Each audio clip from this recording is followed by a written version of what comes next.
प्रेम के बोल। एक गांव में एक मजदूर रहा करता था जिसका नाम शंकर था। उसके परिवार में कोई नहीं था। दिन भर अकेला मेहनत में लगा रहता था। दिल का बहुत ही दयालु और कर्मों का भी बहुत अच्छा था। मजदूर था, इसीलिए उसे उसका भोजन उसे मजदूरी के बाद मिलता था। आगे पीछे कोई न था, इसीलिए वो इस आजीविका से संतुष्ट था। एक बार उसे एक छोटा सा बछड़ा मिल गया। उसने खुशी से उसे पाल लिया। उसने सोचा अब तक वो अकेला था, अब वो इस बछड़े को अपने बेटे के जैसा पालेगा। शंकर का दिन उसके बछड़े से शुरू होता और उसी पर खत्म होता। वो रात दिन उसकी सेवा करता और उसी से अपने मन की बात करता। कुछ समय बाद बछड़ा बैल बन गया। उसकी जो सेवा शंकर ने की थी, उससे वो बहुत ही सुंदर और बलशाली बन गया था। गांव के सभी लोग शंकर के बैल की ही बातें किया करते थे। किसानों के गांव में बैल की भरमार थी, पर शंकर का बैल उन सबसे अलग था। दूर दूर से लोग उसे देखने आते थे। हर कोई शंकर के बैल के बारे में बातें कर रहा था। शंकर भी अपने बैल को एक बेटे की तरह ही प्यार करता था। भले खुद भूखा सो जाता, लेकिन उसे हमेशा भरपेट खिलाता था। एक दिन शंकर के सपने में शिव का नंदी बैल आया। उसने उससे कहा कि शंकर, तुम एक निस्वार्थ सेवक हो। तुमने खुद की तकलीफ को छोड़कर अपने बैल की सेवा की है, इसीलिए मैं तुम्हारे बैल को बोलने की शक्ति दे रहा हूँ। इतना सुनते ही शंकर जाग गया और अपने बैल के पास गया। उसने बैल को सहलाया और मुस्कुराया कि भला एक बैल कैसे बोल सकता है। तभी अचानक आवाज आई, बाबा, आपने मेरा ध्यान एक पुत्र की तरह रखा है।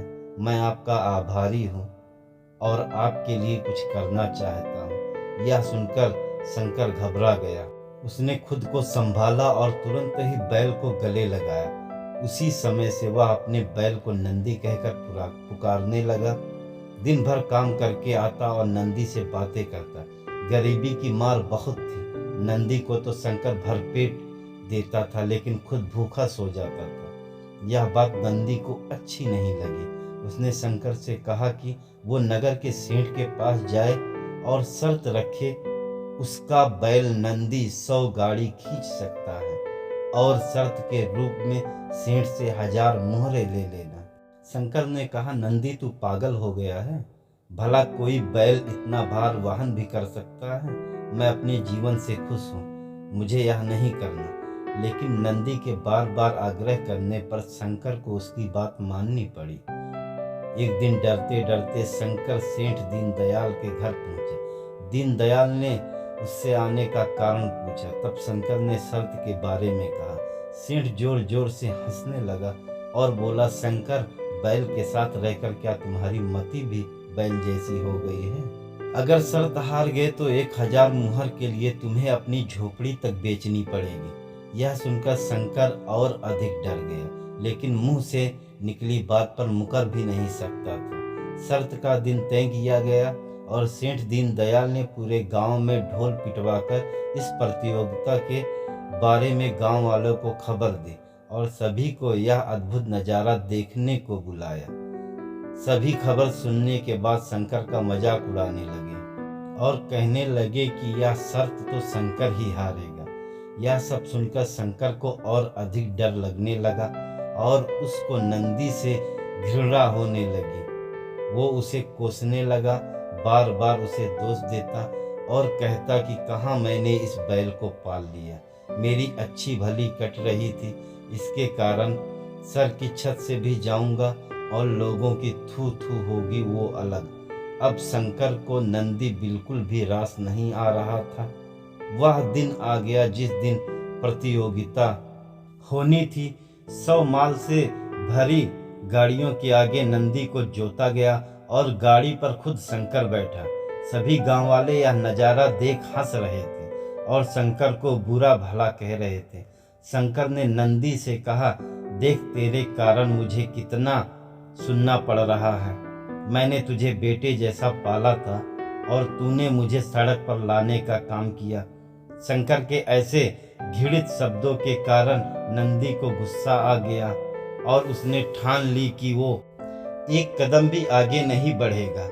और इस तरह शंकर शर्त हार गया। सभी ने उसका मजाक उड़ाया और उसे अपनी झोपड़ी सेठ को देनी पड़ी। अब शंकर नंदी के साथ मंदिर के बाहर पड़ा हुआ था और नंदी के सामने रोकर उसे कोस रहा था।